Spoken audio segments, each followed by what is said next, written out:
Bienvenidos a Cine a Tres Actos, el podcast donde Ale Vega, Osvaldo Escalante y Freddy Montes se reúnen cada semana para comentar, analizar y debatir sobre el séptimo arte. ¡Comencemos!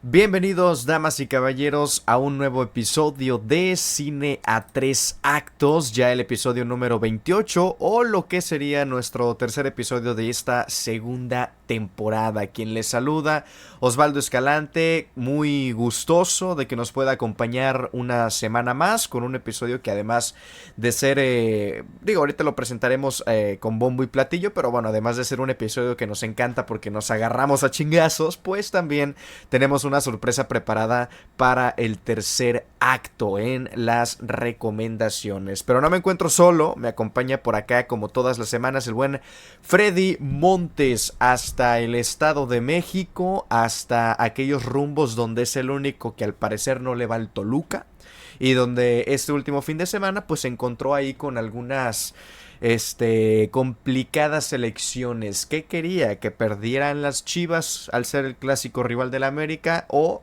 que perdiera el Toluca, el que le arrebató el título la pasada campaña? Freddy, buenos días, tardes, noches, ¿cómo te encuentras? Muy bien, mi querido Osva, muchas gracias. Sí tenemos como programa de revista de la televisión, les tenemos un programazo, no se despegue, por favor, porque de verdad que sí, ahora sí es totalmente en serio. Pues sí, me encontré en una disyuntiva, se enfrentaron las Chivas contra el Toluca el fin de semana, y de verdad no hay dos equipos que yo odie más que las Chivas y el Toluca, más que los Pumas, más que el Cruz Azul, demás, pues son esos dos. Pero ya, o sea, descubrí que mi odio por las Chivas siempre va a prevalecer más que cualquier otro, porque pues golearon y me vale, o sea, como lo que es el Toluca, me pareció sin importancia.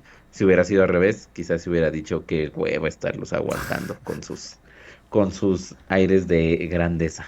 Pero, pero, esto no es lo realmente importante, mi querido Osva. Es usted un galardonado, recibió un reconocimiento hace unos días, por favor. Esa es la verdadera noticia de este episodio. ¿Y por qué no la agregaste en el primer acto entonces?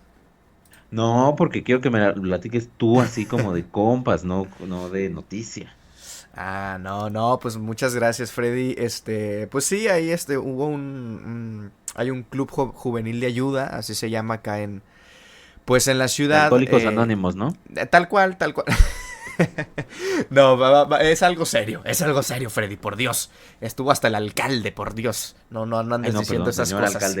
señor alcalde, perdón. No, sí, el club juvenil de ayuda, pues bueno, tiene diferentes áreas, obviamente, en donde destacan áreas y tal, y en este año se dio por iniciada una medalla anual que se va a estar entregando a la trayectoria en radiodifusión o en televisión. Y bueno, junto a esa medalla, otros 10 reconocimientos en diferentes categorías a otros diferentes locutores o conductores de noticieros, de deportes, de espectáculos, etcétera, etcétera. Y bueno, nos tocó. La verdad no me lo esperaba así cuando me dijeron, si fue una sorpresa, una grata sorpresa, que bueno, salí ahí reconocido, galardonado como en la categoría de locutor revela, o bueno, de locución revelación o de locutor revelación, como usted guste decirle. Entonces, pues contento, la verdad, contento de estar ahí entre tantas figuras de talla de locutores con más de 50 años al aire y que ahí siguen, de estar reconocido por el STIRT, no el Citatir, yo pertenezco al STIRT, más o menos lo mismo, algunas diferencias, pero bueno, el sindicato de la industria de la radio y televisión y telecomunicaciones. El Citatir, si no me equivoco, Freddy, tal vez tú me puedas corregir, incluye como artistas también, ¿no? Por eso es el A que tiene por ahí Citatir. Pero bueno, palabras más, Pero palabras tú eres un menos. artista, tú eres un artista. Bueno, Sí, son eso trabajadores dícelos y entonces. artistas de televisión y radio. Ándale, ahí El está la cosa. Citatir. Ahí está la Además, cosa. tú no tienes la voz que convoca la asamblea anual Entonces, esa es la diferencia. Sí, sí, de acuerdo, de acuerdo. Pero sí, no, contento y gracias ahí por la mención No, y muchas felicidades, mi estimado Osvaldo. gracias, Freddy. Pero dejemos de hablar de un servidor, por Dios, porque va a decir la gente que si de qué trata este episodio. Así que les platicamos, por supuesto, no sin antes mandarle un abrazo muy fraternal a nuestra querida Ale Vega, que no nos pudo acompañar en este episodio. Si no me equivoco, está agarrando la pachanga. Así que por ahí hay unas historias en su Instagram que está echándose que los drinks, que Sí, se salió le vio bastante abajo de un puente. contenta, ¿eh? Sí, se le vio. La última vez que se le vio fue hace 48 horas abajo de un puente. Nos informan eso. El estado en el que se encontraba no lo podemos decir. De acuerdo. Pero vamos a Altamente decirle etílico. exactamente. Exactamente. Altamente congestionada. No, no, Dios guarde. No, pero le mandamos un fuerte abrazo, por supuesto, a nuestra querida Ale Vega, que ya nos estará acompañando próximamente. Pero bueno, eso no queríamos que fuera impedimento para sacar un episodio esta semana. Y por eso decidimos, Freddy y yo, acompañarlos y que ustedes nos acompañen en un versus, por supuesto. Primero, en el primer acto, por supuesto, les vamos a estar platicando sobre las noticias más importantes de estos últimos días, qué ha pasado, temas de cancelación para algunos conductores de televisión, de late night shows allá en Estados Unidos, nuevas películas o nueva película de Martin Scorsese, les tenemos un poco de los detalles, lo que se conoce, y también ya por fin se realizó la ceremonia, la gala también, los premios Ariel 2025. ¿Cuáles fueron las películas ganadoras, los actores, las actrices? También les tenemos los detalles. En el tema principal, por supuesto, vamos a platicar y a debatir un poco sobre los actores de método contra los actores clásicos. Aquí tenemos, por supuesto, tanto Freddy y yo los puntos a favor, los puntos en contra. Y vamos a defenderlos a muerte, tal cual y literalmente. Y por último, en la sección de recomendaciones de nuestro tercer acto, como ya es costumbre, les vamos a recomendar algo, por supuesto. No será, va a haber una breve diferencia, pero nos va a permitir, así como hace unas cuantas semanas, traerles una entrevista, un invitado pues bastante especial, la verdad, del área del teatro, de las artes escénicas. Entonces, esperando que también puedan disfrutar de esta recomendación artística y escénica que tenemos para ustedes, que se estará presentando próximamente ya en la Ciudad de México. Así que, sin más por el momento, vamos a nuestro primer acto. Primer acto. Es momento de repasar las noticias más destacadas sobre el mundo del cine. ¿Qué pasó en la industria cinematográfica la última semana? Aquí te lo contamos. Perfecto, pues bueno, damos inicio entonces con nuestro primer acto, con las noticias más relevantes de esta semana. Vámonos con la primera, Freddy. Una de las que pues más llamó la atención, no tanto porque esté en el medio del cine, no es una película, perdón, una noticia literalmente sobre el mundo cinematográfico como acostumbramos, pero creo que sí es algo muy importante.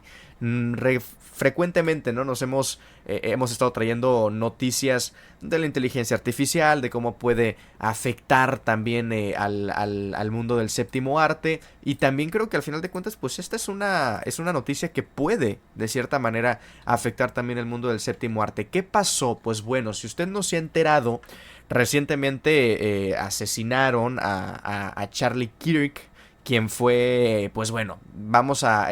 palabras más, palabras menos, obviamente, pues fue un activista republicano, tenía por ahí su podcast, tenía algunas opiniones un poco controversiales, digámoslo de esa manera, sobre las ideas políticas. Sabemos que no solamente en Estados Unidos, pero principalmente en Estados Unidos, las ideas políticas entre los de izquierda y los de derecha pues chocan demasiado, ¿no? Normalmente hay un presidente de derecha, después un presidente de izquierda, luego un presidente de derecha, por lo menos así ha sido durante los últimos años.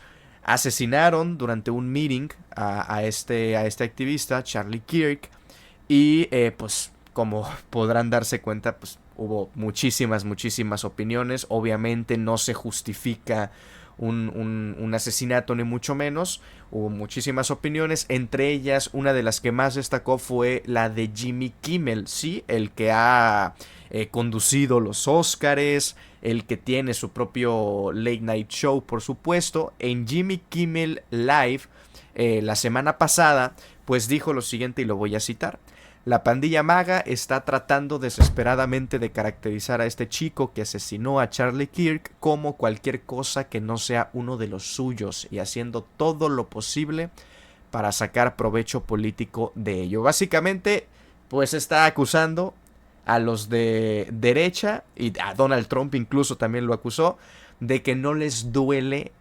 este lamentable suceso, sino que por el contrario lo han estado agarrando como campaña política.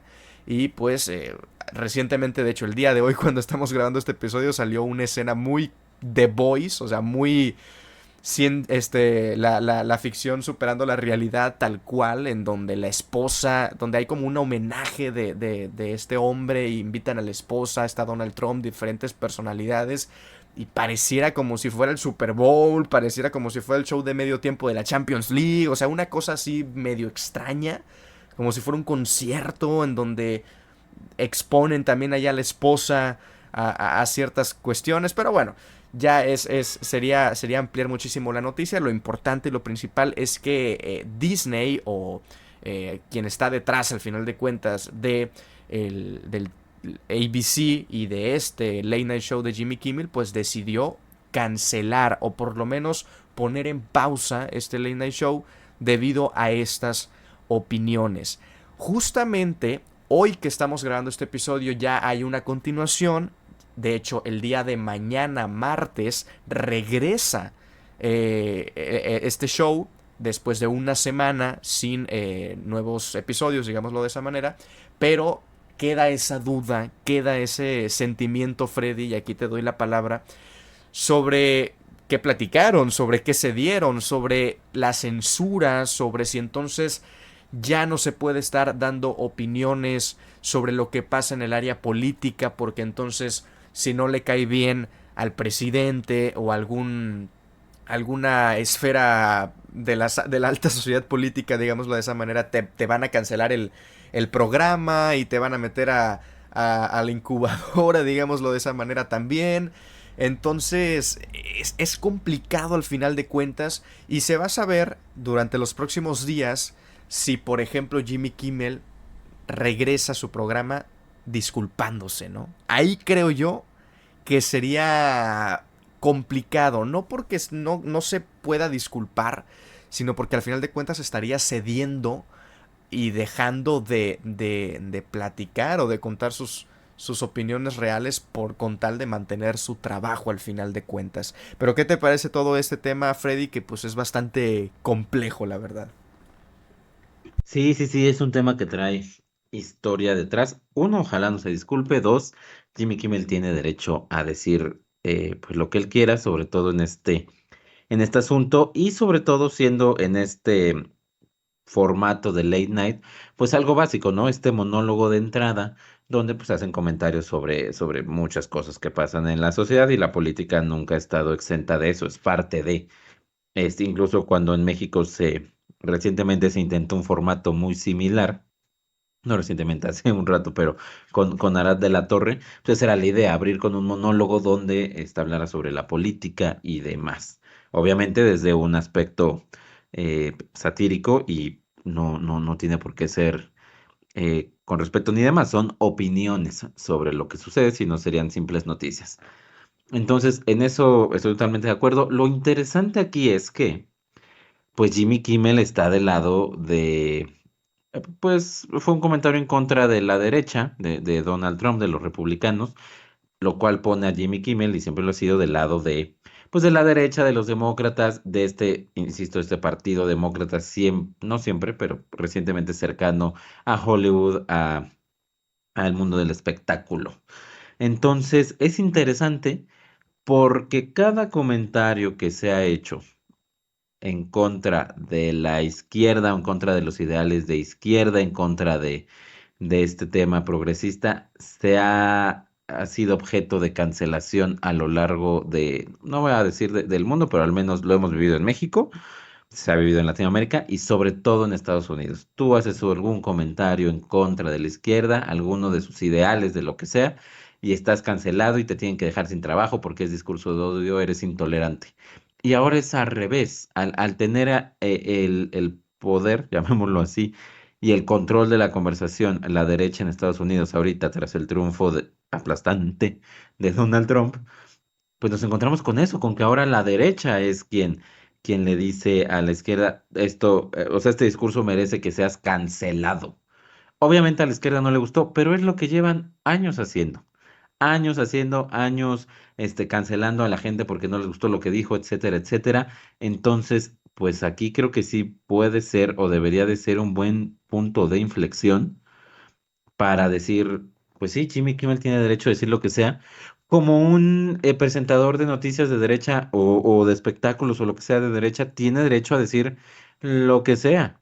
No tiene por qué ser objeto de cancelación. Ojalá que ahora que se voltearon los papeles pueda ser un buen antecedente para decir ni de un lado ni para el otro está bien este tema de estar cancelando. Sí, terrible lo que le pasa a Jimmy Kimmel, pero cómo ha sido terrible lo que ha hecho la izquierda progresista durante años, en verdad, años, y ahí sí les parecía correcto. Y esas mismas voces ahora no les está pareciendo correcto.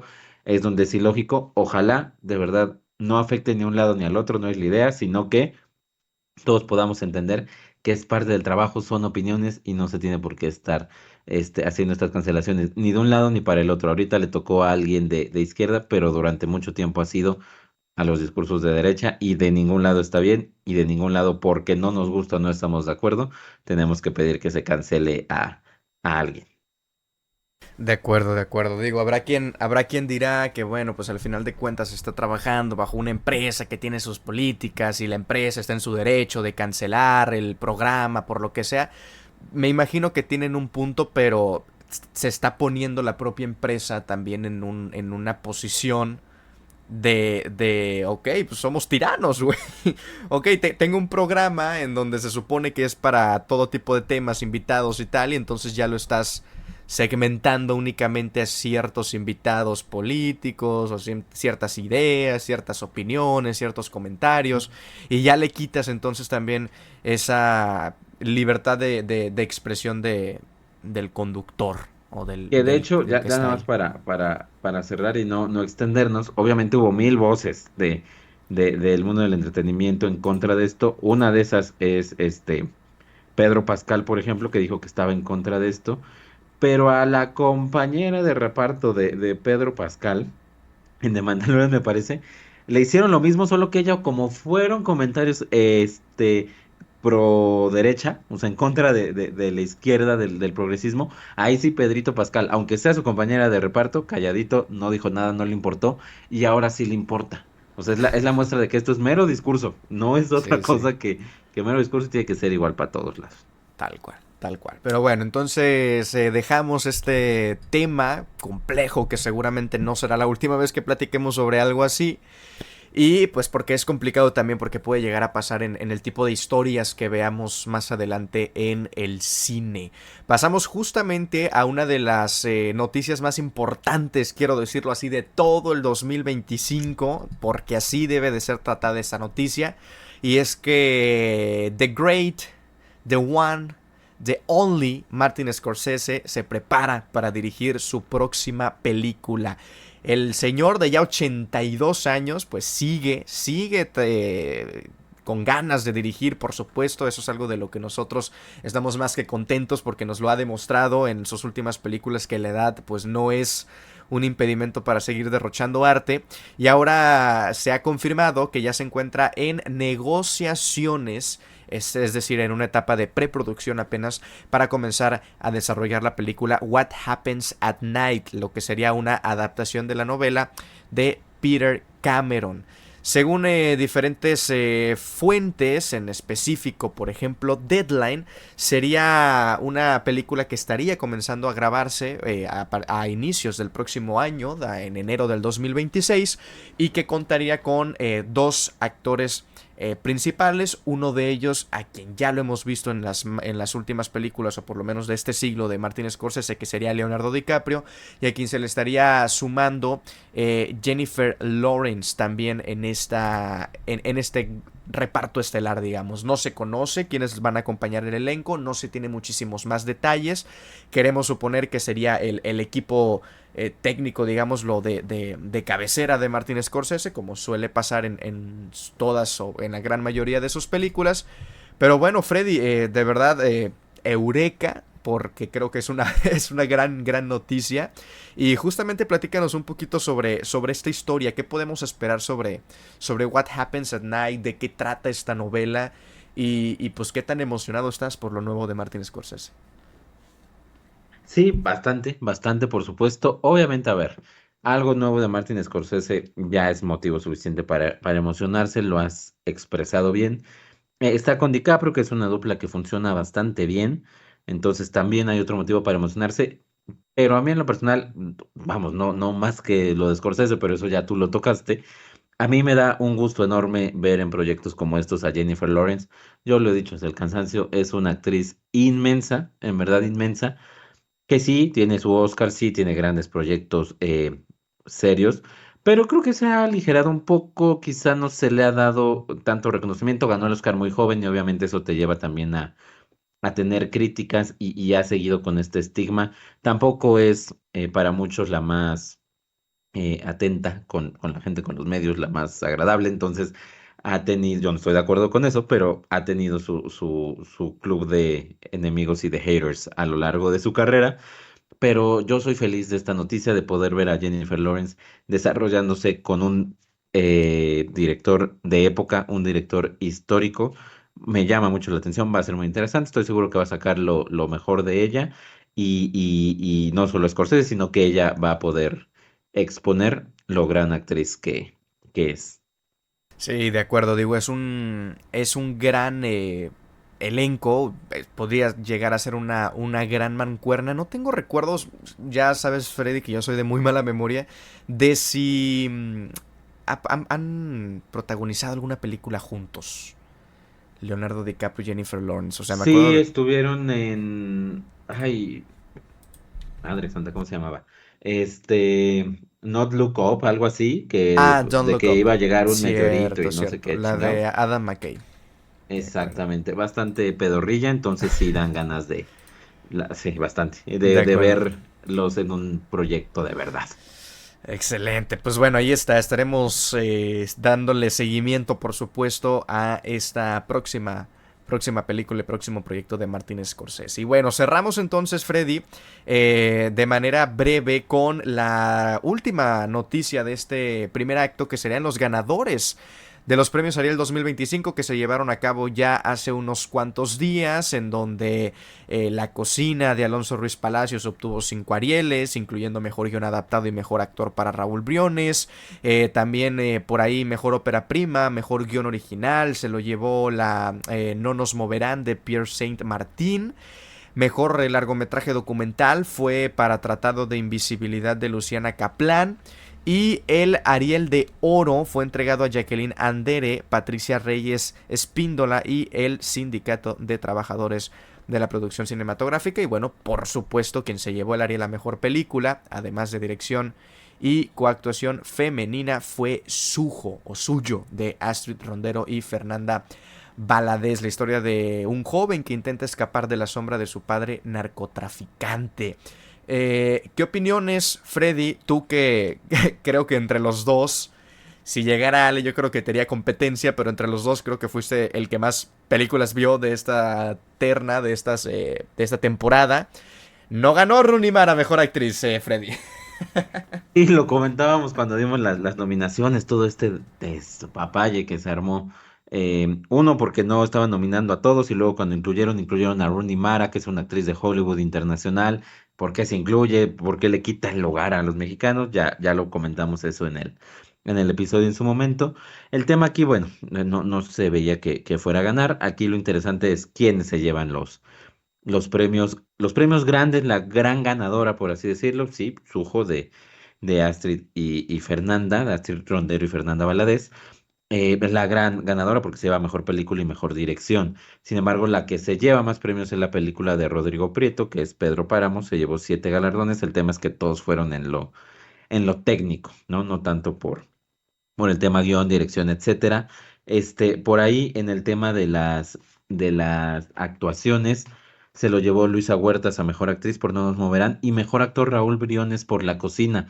Raúl Briones de verdad es un actorazo inmenso. Tenemos muchos grandes actores, actrices, pero Raúl Briones es un es un verdadero actorazo. No es su primer Ariel y por supuesto que no va a ser el último. Rescato también lo del Ariel de Oro. Sí, Jacqueline Ander es una gran actriz, compartió o actuó para Buñuel, imagínense nada más. Pero Patricia Reyes Espíndola de verdad es una reina, es una maestraza de la actuación y qué bueno que la premiaron con este galardón honorífico. Y pues ya usted sabe, clásico de las premiaciones en México, pero que sí hay que hablar del discurso en contra de Trump y de los migrantes, pero a los muertos, a los desaparecidos del país, a las madres buscadoras, a todos estos temas sociales. Está bien, tiene que tener una visibilización, pero pues también de repente está ese debate, luego lo podríamos poner en la mesa pues es el momento de que le agradezcas a tu crew, a la gente que trabajó contigo, a los que realmente quizá no se les va a ver porque no es la actriz, el actor, y lo estás usando como plataforma, cuando ya ahorita, en la actualidad, echas un tweet, pones un post, das una entrevista y todo el mundo se va a enterar.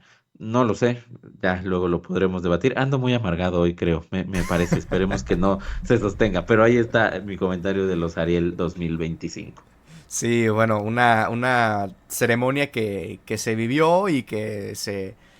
pues ahí las diferentes nominaciones, las diferentes premiaciones, nombres importantes como el de Rodrigo Prieto, por ejemplo, películas que venían a la alza, que venían ganando bastante poder y que creo que fue lo que de manera general se podía llegar a esperar para estos premios Ariel 2025. Pero bueno, damas y caballeros, cerramos con nuestro primer acto, las noticias más importantes de lo que ha pasado en estos últimos días, esta última semana en el mundo del cine. Y entonces vamos a nuestro segundo acto. Segundo acto. Nos adentramos en nuestro tema de la semana. Películas, directores, actores o momentos clave en la historia del cine. Todo lo que necesitas saber en un solo podcast. Perfecto, damas y caballeros, damos inicio entonces con nuestro segundo acto, el tema principal de este episodio, el que lleva el título del mismo, que es un versus. Hacía bastante tiempo que no traíamos esta temática al podcast. La primera y única vez hasta esta fecha había sido el versus de los Batman, cuál era el mejor Batman. Cada uno trajo por supuesto su elección y la defendió, y es lo que vamos a hacer en esta ocasión ahora sobre los actores de método contra los actores clásicos. Cada uno va pues a explicar un poquito en qué se basa la manera de actuar tanto de los de método como los clásicos, y por supuesto vamos a dar nuestros puntos de vista iniciales, vamos a llegar a un punto también, esto es lo más interesante y lo que lo convierte en un debate en el que con micrófonos abiertos pues vamos a empezar a debatir, nos podremos interrumpir, quitar un poquito la palabra también para acentuar sobre algún tema en específico en el cual estemos platicando o debatiendo en ese momento.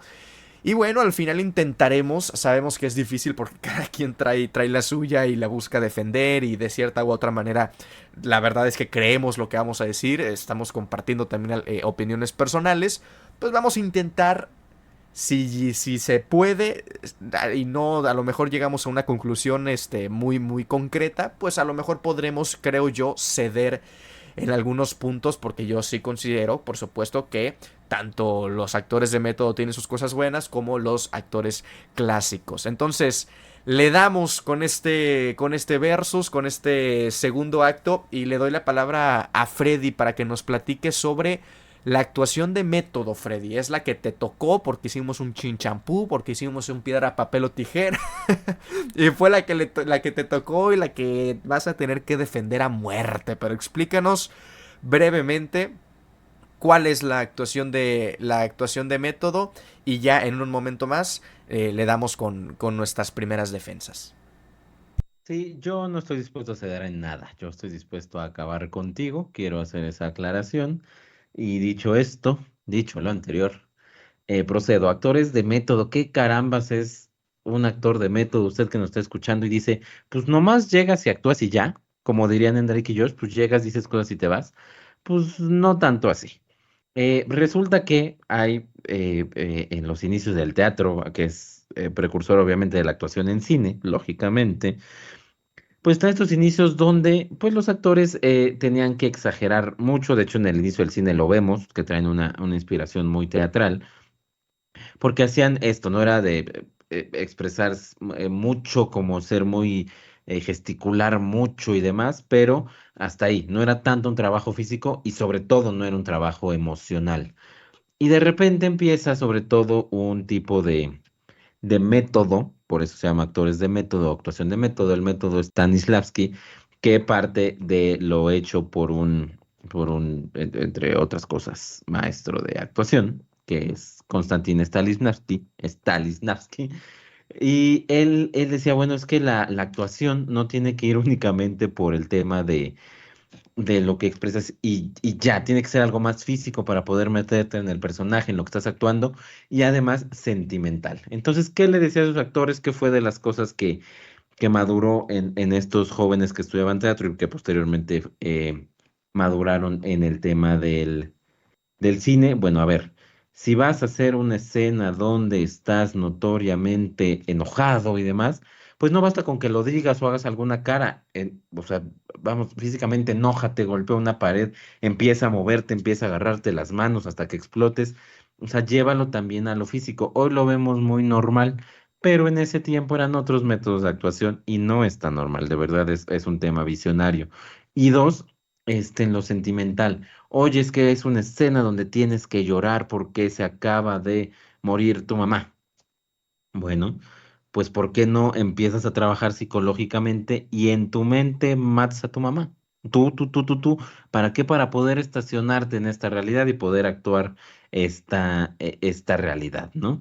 Entonces, eso es en pocas palabras el tipo de actuación, Stanislavski, o el tipo de actuación de método.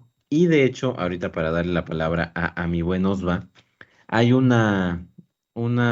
pues una anécdota que me parece que nos va a servir mucho para ejemplificar lo que va a ser este episodio.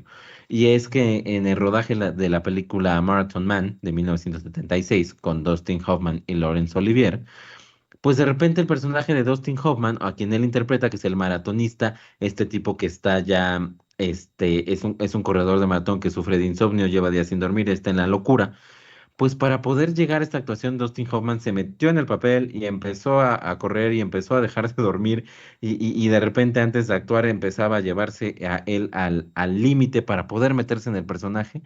Y de repente en una escena lo ve Laurence Olivier, otro gran actor, por supuesto, lo ve y lo ve notoriamente demacrado, lo ve muy mal porque se está metiendo en el papel de este personaje y voltea y le dice, oye, querido chico, ¿no has intentado actuar? O sea, en vez de llevarte tú a este tema físico y querer hacerte un maratonista con insomnio, ¿por qué no actúas? Que eres un maratonista con insomnio en vez de convertirte en eso. Son dos vertientes. La de Osvaldo va a ser defender un poco lo que decía Lorenzo Olivier y la mía defender un poco lo que dice Dustin Hoffman de, pues si voy a ser un maratonista que sufre de insomnio y que se está volviendo loco, pues me pongo a correr y dejo de dormir para realmente serlo, vivirlo, entenderlo y poder proyectarlo. Entonces ahí está mi entrada sobre qué es este tipo de método y ya iremos con nuestros argumentos, ejemplos y demás. Perfecto. Bueno, de mi parte, todavía no podemos tirarnos, entonces me guardo mis comentarios. Vamos con qué es la actuación clásica. Freddy lo explicaba un poco al inicio con todo esto del teatro, de los primeros actores de cine que venían, por supuesto, del teatro. Sin embargo, la actuación clásica ya en el cine, me refiero, cuando el cine ya estaba establecido, pues como un medio de entretenimiento, pero también por supuesto como un medio artístico, sí se fue regulando un poquito más el tema de las actuaciones muy teatrales y muy shakespearianas, ¿no? En el que el actor tenía que, en el teatro evidentemente, gritar muy alto para que escucharan los de atrás porque no había un micrófono, y creo que al final de cuentas los actores de método también tienen este tipo de actuación shakespeariana, ¿no? En donde exageran un poco, pero en el tema de la actuación clásica ya en el cine, a mí me gusta definirla como una técnica o un estilo, digámoslo, de interpretación en donde el actor se centra en algunos aspectos del personaje y en algunos aspectos de su persona sin la necesidad de tener que generar todos esos estímulos que le puedan incluso hasta afectar al propio actor, ¿no? ¿En qué se centra, por ejemplo, un actor clásico? En el control de la voz, por ejemplo, en el cuerpo, en la expresión para transmitir emociones de manera clara, no con la necesidad de, como decía Freddy, y literalmente comparto, pues de vivir, ¿no? Literalmente la experiencia del personaje. Y creo que eso es algo muy, muy importante y ahorita lo vamos a desarrollar con mayor profundidad. A mí eso me parece importantísimo porque muchas veces la academia, ¿no? Suele premiar este tipo de actuaciones en donde el actor se desvive por su personaje, y lo cual está perfecto porque en muchísimas ocasiones sale muy bien. Sin embargo, pues en lo personal considero muchísimo más difícil que el espectador pueda sentir esa conexión y esa empatía con el personaje sin la necesidad de esa, a veces, sobreactuación. Pero bueno, en términos generales y para terminar esta primera intervención, pues justamente la actuación clásica controla todavía más esas emociones, no se deja llevar de esa manera tan exagerada y alardeante a lo mejor como puede ser el actor de método. Y cierro con esto, y de esta manera, Freddy, yo creo que ya podemos incluso hasta empezar con el tema del debate, pero te daré la palabra, por supuesto. A mí me gusta decir que la actuación clásica controla a las emociones y no las emociones controlan al actor, como lo suele ser en la actuación de método. Sí, ¿y qué tiene? ¿Y qué chingados ¿Cómo tiene? que qué No, tiene, güey? ¿y qué tiene? A ver, sí, parte de ahí, y además esa es la esencia, y lo acababa de comentar con el método, con el propio creador, con Stanislavski. Déjate llevar por las emociones. A final de cuentas, no somos computadora, no somos una inteligencia artificial, como la que hablaremos en el próximo segmento, en el próximo acto. No, somos personas, y para poder interpretar necesitas tener un juego con tus emociones. A ver, me voy al tema, a ver, a lo que me dedico, al tema de la abogacía, por ejemplo. Incluso aunque dicen que tienes que ser un juez, yéndome al tema del juez, de quien decide, imparcial y demás, hay una materia propia que se dedica a estudiar todos los aspectos humanos, sociales. Hay asuntos que se deciden mucho por el tema precisamente social. Obviamente el juez es un humano y va, o sea, por más que sea imparcial, va a decidir con un toque de humanidad, y hay una materia que estudia eso. Entonces, para el tema actoral, para algo que es tan sentimental, tan propio de las emociones, pues lógicamente tienes que dejar que las emociones se apoderen de ti. Para poder expresarlo, para poder llevarlo, me parece correcto y me parece normal. Si vas a correr un maratón, necesitas que tu mente se apodere de tu cuerpo para aguantar, para poder sobrellevar. Al principio es algo físico, pero llega un punto en el que el maratón es algo mental. Necesitas que la mente se apodere de ti, y aquí necesitas que tus sentimientos se apoderen de ti para poder expresarlo, para Sí, poder llevarlo. sí, pero yo también me puedo poner entonces en el punto de que eso no es actuar, güey. ¿Por qué? Pues porque entonces el actor no sabe lo que está haciendo, sino simplemente pues está dejando llevar. Lo cual, ojo, no lo demerito porque han salido grandes actores de esa escuela, digámoslo de esa manera, de Stanislavski, de este amigo que ya nos mencionó Freddy. Sin embargo, a mí eso de que entonces ya empieces a comparar a la actuación clásica con un actor sin emociones, un actor sin ninguna expresión facial, que parece una computadora, que parece una inteligencia artificial, tampoco me parece acertado, porque entonces estamos dejando de lado grandes actores que no necesitaron nunca de gritar tanto y no necesitaron nunca entonces de hacer todos estos movimientos con los brazos y con el cuerpo para expresar lo que están sintiendo en ese momento en la escena, como Laurence Olivier, por ejemplo, o como Katharine Hepburn, o como Vivian Leigh en Lo que el viento se llevó también, o como Cary Grant en muchísimas películas. Y de esta manera entonces yo te hago un contrapeso, digamos, en donde por el contrario, hay muchísimos actores clásicos que han mostrado versatilidad y que no se encasillan en ningún personaje. Y por otro lado, tenemos actores de método que gritan, como por ejemplo Samuel L. Jackson, que es un actor de método porque se mete en los personajes, pero al mismo tiempo grita. O sea, no es el actor de método Christian Bale que baja y sube de kilos, pero es el actor de método que le crea al personaje y grita y hace de todo, ¿no? O sea, es este tipo de actor de método. ¿Y cuántas veces no hemos criticado a Samuel L. Jackson, que en la gran mayoría de sus películas actúa de Samuel L. Jackson? Entonces, ¿dónde quedó esta? Método ese güey. A ver, Es más, pero... le han preguntado y él explícitamente ha dicho, yo no soy actor de método. Bueno, pero Porque entonces nomás está... es él. Pero está más cerca de ser un actor de método que un actor clásico, güey. No, nomás se para y habla. No, pero es que no habla, se deja llevar por las emociones como tú dices. Lo que pasa es que tenemos a grandes actores que se dejan llevar por las emociones, como un Marlon Brando, como un Robert De Niro, como un Daniel Day-Lewis, que luego vemos a este Samuel L. Jackson y es lo mismo, se deja llevar. O sea, el tipo piensa que lo está dando todo y lo está dando todo, pero no de la manera en la que debería. Por eso a mí me gusta mucho más el método de actuación clásica, porque es saber canalizar las emociones. Y un personaje no siempre requiere de ese actor que grite y que haga esto y que baje 200,000 kilos. Hay ocasiones en las que por supuesto que lo amerita, y hay grandes ejemplos que ahorita nos los vas a compartir, pero hay momentos en donde no es necesario y juega contraproducente, porque cuántos casos no hay de actores de método que se meten en el papel y que luego vemos la película y decimos, está sobreactuando, parece más artificial, No, claro. nadie se la cree, ¿no? Todas estas biografías, estas biopics que la academia le encanta porque el actor o la actriz se puso 200 kilos de maquillaje y bajó 20 kilos y no está actuando. Es una caracterización, es una imitación del personaje, más no es una interpretación, no es una actuación. Eso es lo que yo Sí, también le no. critico. Es que a ver, sí, o sea, también hay actores que han prostituido el tema del método. El propio Jared Leto, que cuando hizo al Guasón en Suicide Squad, sí se metió en el personaje y le mandaba a sus compañeros regalos perturbadores y una rata muerta y pues no, y le salió de la chingada.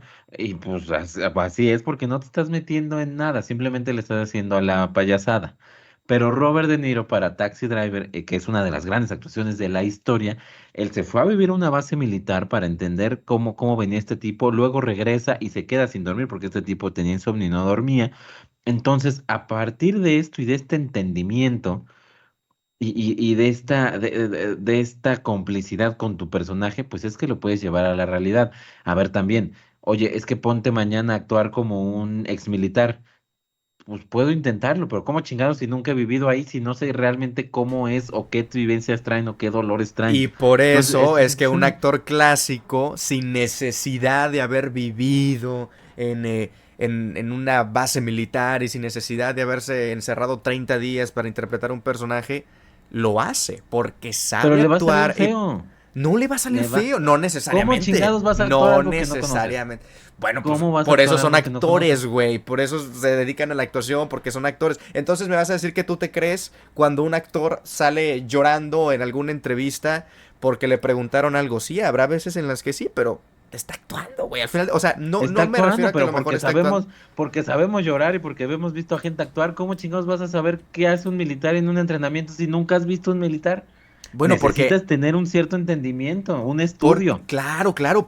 A ver, el actor clásico no llega, lee el guión un día antes, se mete a actuar y ya está, güey. Obviamente no. O sea, no nada más está el guión. Va a investigar y va a nutrirse y a cultivarse y todo. Pero sin necesidad tampoco de retrasar 2 meses la filmación y el rodaje de la película porque al cabrón se le ocurrió irse a pilotear un helicóptero, güey. Pues, Pero le va a tampoco. salir de huevos, le va a salir No, perfecto. sí, es que no Le es va a cierto. salir No, perfecto. Obviamente, no si eres mal actor necesariamente. per se, pues no, Jared Claro. Leto es mal actor per se, puede Ahí hacer lo está. que quiera y no le va a salir. Bueno, no, o sea, es un actor malo per se, pero en Dallas Buyers Club le salió muy bien, porque si te empiezas a meter en este método, pues te van a salir las cosas bien. Ahí está una buena prueba. A las 500, güey. Pero ¿qué es más probable entonces que pase? En lo personal, y encantándome también muchísimos actores. Ya, a ver, me estás dando en el en el en el talón Sí, de no, ahorita Aquiles traigo la con pinche Robert De lista, Niro, espérame güey. tantito, sí. Pero hay muchísimos más casos de éxito de actores clásicos que de actores de método. O sea, hay que dársela de que es un riesgo enorme y de que cuando sale, pues no mames, todos nos paramos y aplaudimos porque se la está jugando y le salió a la perfección. Casos de los que vas a mencionar. Pero es muchísimo más probable que te salga un actor que de repente se bajó 30 kilos y no hace absolutamente nada y queda mal en la pantalla. Y el caso de las biopics, o sea, es un arriesgarse y lamentablemente gran parte de esas ocasiones no le va a salir como piensa al actor. No es como que digas tú entonces el güey se metió a una base militar 30 días y ya salió, mira, experto en armas, experto en ser un jefe y en absolutamente todo. Pues no, tampoco te asegura pues un caso de éxito. A ver, a ver. A ver, ya dime tus Usted me va a actores, meter al tema de ándale, los a actores nomás ver, porque lo pues. sacaste. Nomás porque lo sacaste. Señora bonita, que está usted en casa. Señor precioso usted. Le voy a Mande. enlistar nada más. Usted piensa así rápido en su cabeza los grandes actores en la historia del cine. Y yo le voy a enlistar 6 actores, 5 o 6 actores que son del método y están los 5 o 6 mejores actores de la historia de Hollywood. Robert De Niro, Al Pacino, Dustin Hoffman, Jack Nicholson, Marlon Brando, Daniel Day-Lewis. Ahí vamos a dejarlo con 6. Ya ni siquiera me voy a ir a más para acá con Christian Bale, con no, no, no, nada de eso. Con esos 6. Los 6, fácil, sin ningún problema, son los 6 mejores actores en la historia de Hollywood. No, no hablemos de otros países, de Hollywood. Los 6 son actores de método. ¿Y por qué? Porque cuando Jack Nicholson hizo el papel de alguien que estaba internado en un manicomio, se fue a vivir a un manicomio para entenderlo y lo hizo perfecto, porque Robert De Niro para poder hacer a este tipo loco de insomnio ex militar de Taxi Driver se fue a vivir o hacer estas vivencias. El propio Marlon Brando al principio. Luego también Marlon Brando tiene una etapa ya mayor donde era al revés, donde nomás llegaba y ahí sí, como dices, leía el chingado guión y a como me saliera.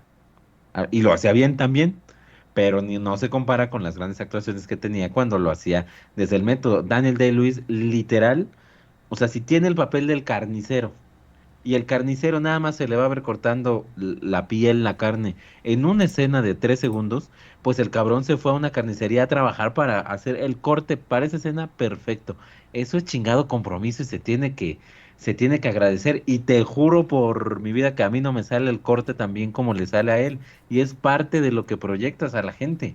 Sí, sí, Es claro. parte de... Y me estás enumerando a actores que también tuvieron sus malas etapas, como dices tú, pero también me estás jugando en que no te voy a negar que es un gran actor todos estos tipos. Pero entonces, a ver, grandes películas, porque tú te estás yendo de los 70s para acá, por supuesto, donde el nuevo cine estadounidense pues surgió y salieron muchísimas otras cosas, y porque también en esta época de los 70s, 80s y 90s, sobre todo en los 70s, había muchísimos más personajes que se prestaban a ese tipo de estilos de actuación. ¿Por qué? Porque era un cine muchísimo más disruptivo, vamos a ponerlo de esa manera. Pero si nos vamos a las grandes películas clásicas del cine de los 50s, de los 40s, e incluso en algunos momentos de los 60s, las grandes películas que han trascendido las décadas y los distintos tipos de cine. 12 Angry Men, está un Henry Fonda que está interpretando se me fue el nombre de cómo se le llama, a un jurado, a un miembro del jurado, en donde está viendo muchísimas opiniones y en donde hay muchísimas puntos de vista sobre un posible o no crimen, y ahí lo ves serio, sobrio, pero sin quitarle el peso dramático. Luego te vas a películas como Casablanca, que está Ingrid Bergman, te vas a otras grandes películas como La ventana indiscreta o It's a Wonderful Life, y tienes a un James Stewart también fascinante, un Gary Cooper. O sea, también están estos grandes actores que sin la necesidad de hacer todas estas faramayas regalaron personajes icónicos, y que luego va el mismo actor y te hace otra película con otro director de otro género Y no es lo mismo, no es el mismo personaje, no es el mismo actor. ¿Por qué? Porque saben actuar, porque se saben meter en los personajes. No te voy a decir que saben meter a los personajes 15 minutos antes de que empiecen a grabar. Hay una previa investigación, como lo que te mencionaba, pero eso es actuación. No es ir y luego de repente pues transformarte y parecerte más al personaje que quieres interpretar más allá de lo que tú le estás agregando al personaje. No, yo también yéndome, por supuesto, a los casos fallidos. Pues no te voy a debatir un Marlon Brando tampoco, ¿verdad? Pero pues hay de las dos maneras. Yo siento que es muchísimo más fácil que te salga mal una actuación de método, y deja tú que te salga mal, que te dé risa, que te dé pena cuando es un personaje completamente diferente, porque todos piensan que es fácil ser actor de método, y no es cierto tampoco. Sí, no, no, no, de hecho no es para nada fácil. O sea, te lo puedo decir desde un actor de teatro que va empezando, lo que quieras, ¿no? Que se mete en estas cosas. Pues muchos eventualmente necesitan ayuda psicológica porque te empiezas a comprar muchas emociones. Y eso es lo que decíamos al principio, oye, es que para hacer una escena donde vas a llorar, pues a ver qué vas a tu mente. Entonces te tienes que empezar a tragar que me dejó mi novia, que se me murió el perro, etcétera, etcétera, etcétera. Y evidentemente lo convierte complicado. Creo yo digo, el propio Daniel Day-Lewis se retiró de la actuación, no es un niño, pero lo hizo joven, vamos. Por eso dice, es que yo solo sé actuar así, o sea, como actor de método, a mí me gusta hacerlo bien, o lo que él entiende como bien, pues, pero es desgastante. O sea, yo no puedo hacer esto. El propio Christian Bale ya dijo, yo no puedo estar adelgazando, subiendo, bajando, llevando este tema físico, esta carga emocional, ya tan fácil. Entonces sigo en la actuación, pero ya no me aviento estas preparaciones del método. Lo único en lo que estaría así digo, eso es cosa de cada quien y cada quien sus problemas psicológicos mientras nos entreguen una gran actuación. En lo que sí estaría en contra es cuando empieza a afectar al resto del elenco que pasa, o sea, esto de las bromas de mandar lata muerta a tus compañeros y demás, pues deja de ser bastante agradable, por supuesto. Daniel Day-Lewis, cuando hizo a Lincoln, al expresidente Lincoln, todo el tiempo, contaban sus compañeros que todo el tiempo estaba en Lincoln y decían que le tenían que hablar como él y que no usaba el teléfono porque pues él estaba aterrizado en los 1800 y tantos. Entonces, pues sí es como de, güey, tampoco seas payaso, ¿no? O sea, si quieres, sí métete en el papel, pero ubícate tantito en la realidad, no compliques estas cosas. Y sobre todo, algo que se le critica mucho a Dustin Hoffman, por ejemplo, y él mismo lo ha contado, pero es en Kramer contra Kramer, por ejemplo, una película donde él actúa con Meryl Streep, otra actriz de método, dicho sea de paso. Está con Meryl Streep y es un niño, y el niño pues los deja la mamá y demás. Entonces el niño tiene muchas escenas donde tiene que llorar, donde tiene que sufrir, y pues al niño no le salía. Entonces Dustin Hoffman se acercaba a él y le decía bajito, pues me acaban de hablar que se murió tu perro, que no sé qué. Entonces el niño era un llanto y Dustin Hoffman era de, órale, a grabar, vámonos, hay que aprovechar. Eso pues ya no está bien, o úsalo en ti mismo, pero pues no lo estés usando en los demás, ¿no? Pero es más o menos la idea de lo que es la actuación de método, y sí, que obviamente es complicadísimo y sí trae una carga psicológica importante, pero mientras se la trague el propio actor, pues ni modo, es Sí, por el sí. bien del cine. Sí, de acuerdo, ¿no? Luego, lamentablemente, pues hay casos en donde a mí me resulta muchísimo más difícil. Uno pensaría que un actor de método se adapta más fácil a diferentes géneros, pero hay, no sé, no se me viene a la mente, a lo mejor y sí hay, por supuesto, pero no es su fuerte. Yo que sé, un Joaquín Phoenix en alguna comedia, por ejemplo, ¿no? O sea, es actor de Sí, método, sí, sí. pero para ciertos géneros nomás, o es actor de método nomás para subir y bajar de peso, pero llega un actor clásico, como los ya mencionados, y te hacen una comedia romántica, o te hacen un drama, o te hacen algo un poquito más complejo, de la época, por supuesto, no los dramas que a lo mejor llegaron en los 70s, entendiendo los diferentes contextos y las diferentes épocas también. Pero tú ves ahorita y cuánto hemos alabado, por ejemplo, incluso ya en sus años viejos o en los 90s, en películas como Sin Perdón, a un Clint Eastwood, por ejemplo, ¿no? De los últimos grandes actores del cine clásico y directores también, pero actores por supuesto, te sigue entregando personajazos y actuaciones memorables. Cosa que a lo mejor uno de método se cierra a un tipo de personaje también.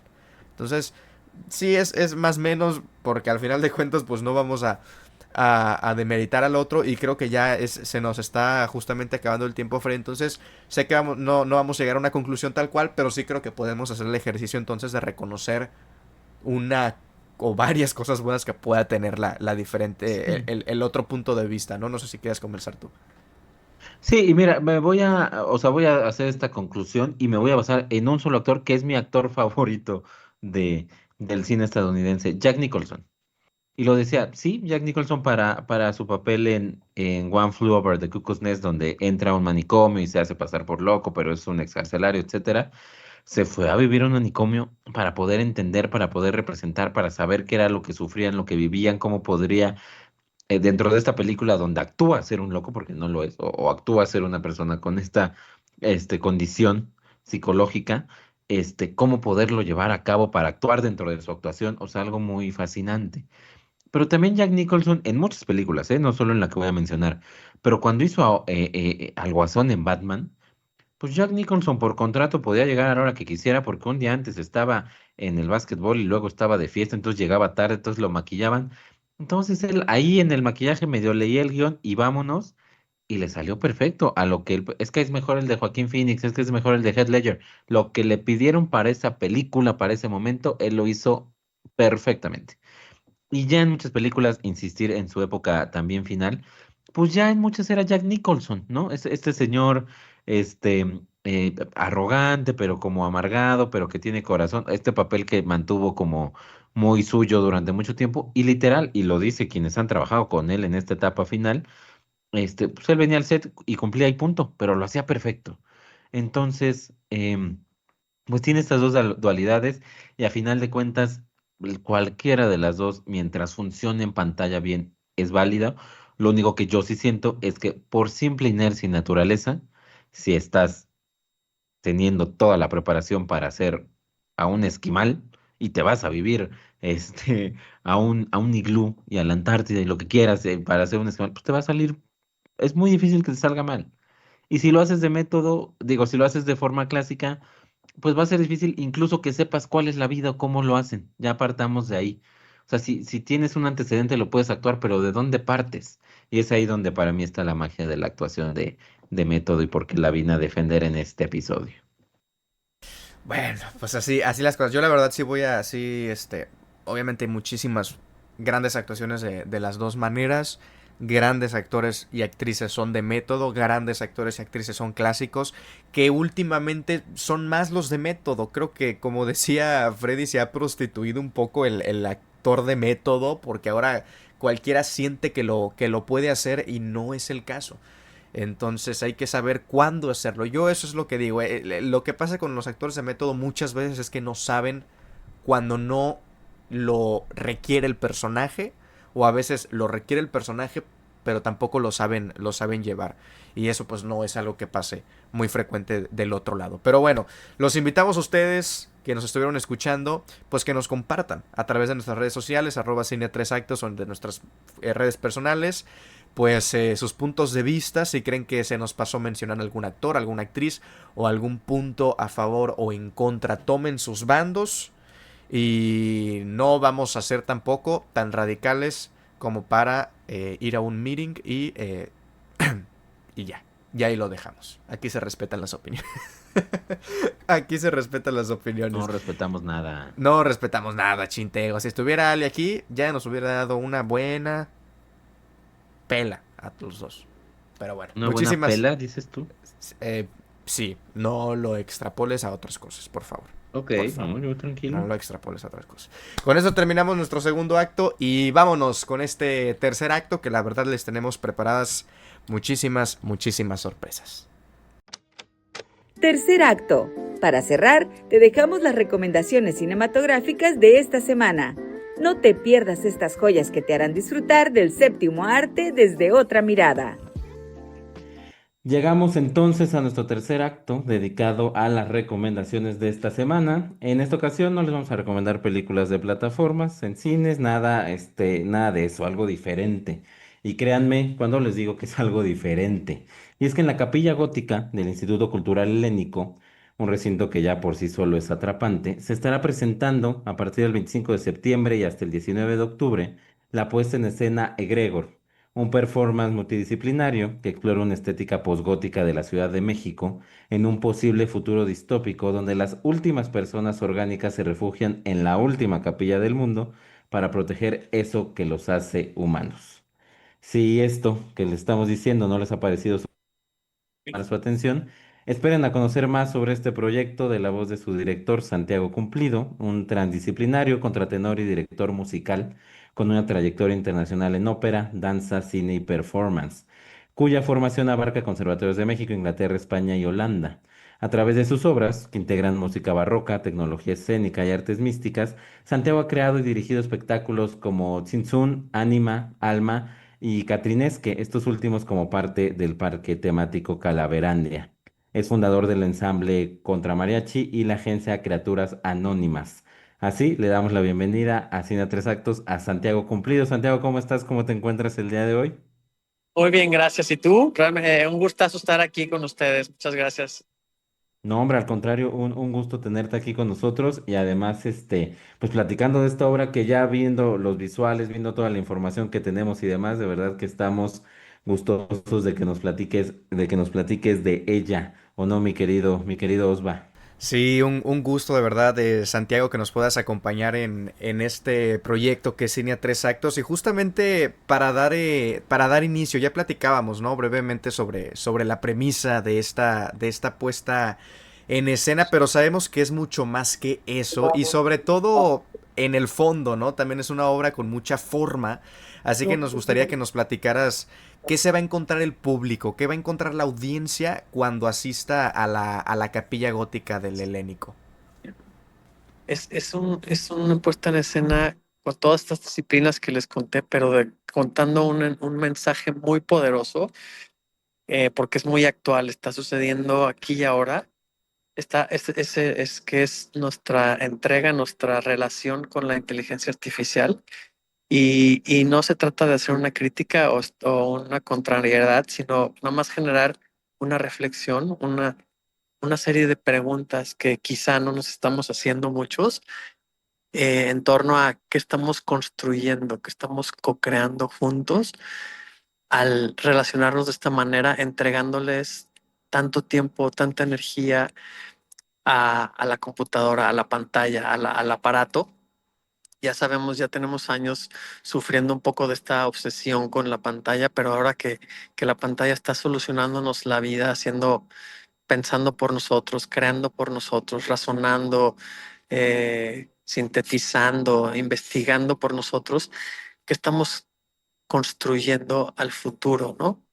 Realmente, sí, ahorita se siente muy cómodo que una máquina haga una canción por ti, un video, una imagen, una animación, un texto, pero nuestro cerebro podría que se comience a atrofiar y entonces en 100 años, ¿cómo va a ser el cerebro de esas personas, no? No, es que pinta todo maravilloso de verdad por todos lados, Santiago. Y lo comentas muy bien y además así se vende un poco esta puesta en escena, ¿no? Como algo para amantes del arte, para exploradores sensoriales, cómplices de riesgo estético, así no lo platican. Sí, obviamente por su fondo, pero también por esta forma. Y aquí en el podcast, digo, no lo están viendo, pero si vieran lo que estamos viendo ya como adelanto, estarían maravillados. Pero además, yendo de la mano con esto. ¿Cómo podemos, y qué mejor que lo hagamos de tu propia voz, cómo podemos atrapar también al público que dice, es que este tipo de obras, esto de la danza, de lo barroco, sabes que no es lo mío?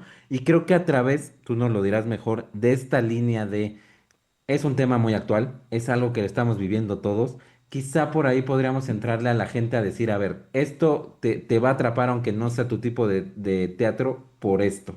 Si tú eres fan de la inteligencia artificial, esto es para ti. Si tú estás preocupado por la inteligencia artificial, esto es para ti.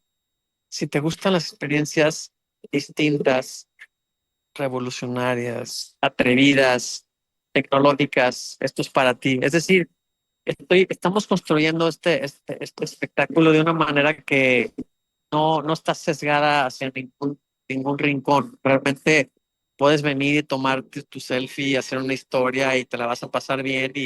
Y si no te interesa el tema, estéticamente va a estar padre ver estas personas, estos vestuarios, el holograma, ¿sabes? Vas a disfrutarlo como algo interesante. Pero si aparte eres alguien que conecta con los planteamientos filosóficos aquí, pues vas a conectar aún más, ¿no? O de otra manera. Justamente, Santiago, en este podcast, eh, prácticamente durante las últimas semanas hemos estado platicando mucho sobre los avances de la tecnología o de la inteligencia artificial en el cine, en diferentes áreas y en diferentes artes, ¿no? Y eso es algo que justamente nos planteas tú aquí en la obra, y nos gustaría que nos platicaras un poquito sobre, en lo personal, qué perspectiva tienes tú sobre todos estos avances de la tecnología y de la inteligencia artificial. ¿Ves lo que presentas en Egregor como algo que coquetea ya en lo que está pasando? ¿Nos dabas un adelanto sobre eso? ¿O todavía consideras que podríamos tratar el concepto de Egregor como una fantasía más que ciencia ficción? ¿O de verdad ya lo ves a la vuelta de la esquina, o incluso que estamos ya en los primeros pasos? Mira, te voy a ser muy honesto. Yo creo personalmente, y eso es solo lo que creo personalmente, que el egregor existe. El egregor es una deidad oscura, que es como el dios de la inteligencia artificial y que está en el futuro operando en reversa hacia nuestro presente para interferir con nuestra evolución humana, con nuestra emancipación, con que lleguemos a nuestro full potencial. Pues yo creo que el egregor ya es real y es una fuerza que va más allá de los líderes oscuros que buscan lucrar con nuestra enfermedad, ya sea física, mental, espiritual. Creo que va mucho más allá de algo humano, porque esos humanos que creen que simplemente están sirviendo al dinero, realmente están siendo movidos por algo más allá. Y no hablo de algo diabólico o en ese sentido esotérico, sino en esta propuesta escénica estoy hablando de Gregor, de este dios oscuro de la inteligencia artificial.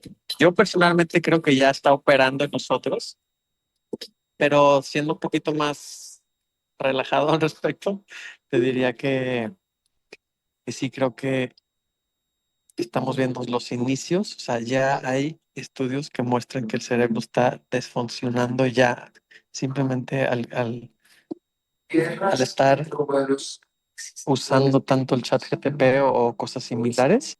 Oye, o igual, digo, estos que son muy obvios, nos reímos o nos burlamos de ello. Igual hay cosas que nosotros, en lo que sabemos que es inteligencia artificial, aún así nos hemos tragado y nosotros muy confiados la tecnología todavía no nos ve la cara, ¿no? Es una locura. Y ahorita que me mostrabas la capilla también es una locura. Lo decía al principio, un lugar fascinante.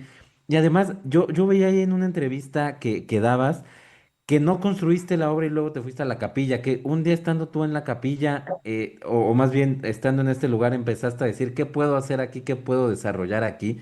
Creo que algo va de eso, si nos puedes platicar del lugar. Totalmente. Sí, gracias. Sí, totalmente. Mira, la verdad es que tengo poco tiempo que decidí ser pintor, Ujú. aparte de hacer espectáculos, y como que se está permeando en mí un poco esa forma de visualizar el lienzo en blanco de una manera ya muy, muy literal, ¿no? O sea, porque pues, existe el lienzo en blanco y todo, para todo creativo, ¿no? Digamos, de manera simbólica. Pero aquí la capilla gótica, pues es un lienzo en blanco, o lo fue. Cuando me senté aquí estaba vacía y empecé a hacer ese mismo proceso de la plástica, de empezar a imaginar y visualizar objetos, ay Dios, eh, objetos, luces, colores, formas. Entonces, eh, es muy loco porque ahorita mientras estoy hablando estoy viendo por primera vez muchas cosas que precisamente imaginé y aquí están ahorita empezando Claro. a cuadrar, a cuajar Oh, qué maravilla, sí, sí, con- sí. y con mucho esfuerzo. O sea, tenemos todo el día desde las 7 de la mañana aquí pues batallándole de que súbele, que bájale, que no, que así no, que quítalo, que... Y tú sabes cómo es, ¿no? El mundo del montaje, el mundo de la Sí. producción. No, de verdad, Santiago, que es un placer que nos puedas compartir estas imágenes, toda esta información, toda esta amalgama de elementos, ¿no? De recursos que conforman esta puesta en escena que estamos ya deseosos ¡Acento! de verdad por poder observar. Y justamente para ir cerrando y no quitarte más tiempo, sabemos que estás ocupado, sabemos que estás trabajando, hacer una invitación. Por favor, Santiago, de tu parte, para que las personas asistan, puedan presenciar todo este espectáculo, pero toda esta historia, pero todo este gran elenco también que tienen. Platícanos y bueno, haz la invitación para quienes nos escuchan, por favor. Claro que sí, con todo gusto. Invito a todos los escuchas a que se atrevan a compartir con nosotros este espacio que estamos generando con mucha pasión. Un espacio extraño, distinto, divertido y también, digamos, disruptivo. Que vengan con nosotros a ver un equipo de talento increíble de muchas partes del mundo, que vengan a ver cómo la propuesta que traemos de cómo fusionamos el video mapping, los láseres, los 4 tipos de humo distintos, que cada humo tiene un olor distinto, en los vestuarios tan locos y sofisticados que hicimos, pero todos para contar una historia muy poderosa, muy actual, que a todos de alguna u otra manera nos competen. Así que están muy invitados a venir aquí a la Capilla Gótica del Instituto Cultural Helénico en nuestro premier mundial este jueves 25 de septiembre a las 8 de la noche. Vamos a estar 4 fines de semana, de jueves a domingo. Sábados y domingos hay 2 funciones. Los boletos están en Ticketmaster. La página es egregoroficial.com y también en redes es Egregor Show. En todos esos lugares pueden ustedes encontrar el boleto, el ticket para Ticketmaster y aprovechen porque ahorita hay un descuento de 30% antes del primer día, antes de la premier de Early Bird y vamos a tener 2 por 1 todos los jueves. Así que no hay excusa, vénganse a aventurarse a esta locura que estamos haciendo para ustedes. Excelente, de verdad muchísimas gracias Santiago por la invitación, por el tiempo, por toda esta información. Él es Santiago Cumplido, director de Egregor. Muchísimas gracias, Santiago. Un placer, y perdón por estar haciendo 1000 cosas a la vez, pero pues No. bueno. No, al contrario, Está una divertido. maravilla, de verdad. Sí, sí, Mil es un gracias placer por el que nos espacio. incluya. Gracias. Gracias, Santiago. Bonita noche. Igualmente, aquí los esperamos. Allá nos vemos, ¿eh? Allá nos vemos. Pues bueno, damas y caballeros, cerramos con este episodio número 29 y lo que sería el 4.º episodio de esta segunda temporada. Nos habíamos confundido ahí un poquito al inicio. Pues con muchísimas cosas, Freddy. Desde un debate, noticias de cancelaciones, de censuras y pues lo que acabamos de presenciar, una magna puesta en escena de que se estará presentando pues próximamente ya aquí en la Ciudad de México. Ya lo escucharon de viva voz de su director. Pero bueno, Freddy, de verdad gracias por acompañarnos. ¿Dónde te podemos escuchar, leer? Y si tienes algún comentario final de este episodio. Se los dijimos al principio, se viene un programón, señorita hermosa que está usted en casa, como programa de revista. A mí me pueden leer en @FreddyMontes, en ex, Twitter, ¿eh? @MXCinéfilos, ya lo sabe, cuenta hermana de Cine a 3 actos. Por favor, ahí esperamos todos sus comentarios. Y sí, de verdad que qué programón, qué bárbaro. Sí, de todo un poco, de lo que se perdió Ale Vega. Pero bueno, ya la estaremos. ¿Quién? ¿Qué dijiste? Una ¿Qué? como segunda voz que teníamos por ahí de repente, que como que a veces salía. No sé si te Ya, acuerdas. sí. Ya mayor Sí. ella. Sí. Saquen clip y mándeselo a Ale Vega, por favor. Porque No, si no, aquí vamos a ver si nos escucha cuando no está. Ok. Si reclama es porque nos escuchó hasta el final. De acuerdo, de acuerdo. Pues bueno, muchísimas gracias en verdad por habernos acompañado. Recuerden seguirnos en @cine3actos, en Twitter, en Instagram, por supuesto también en las diferentes plataformas de podcast donde guste escucharnos, también en YouTube por supuesto. Yo soy Osvaldo Escalante, me encuentran como @osvaesc en Twitter e Instagram y en www.vibraradio.mx. Muchísimas gracias, nos estaremos escuchando la próxima semana y como dijo, y siguiendo el tema de actuación de método y tal, como dijo el teniente coronel Kilgore allá en Apocalypse Now en 1979, qué delicia oler napalm por la mañana. Hasta la próxima. Gracias por acompañarnos en Cine a 3 Actos. Nos vemos la próxima semana, donde continuaremos explorando el maravilloso mundo del cine. Recuerda seguirnos en nuestras redes sociales como @Cine a 3 Actos.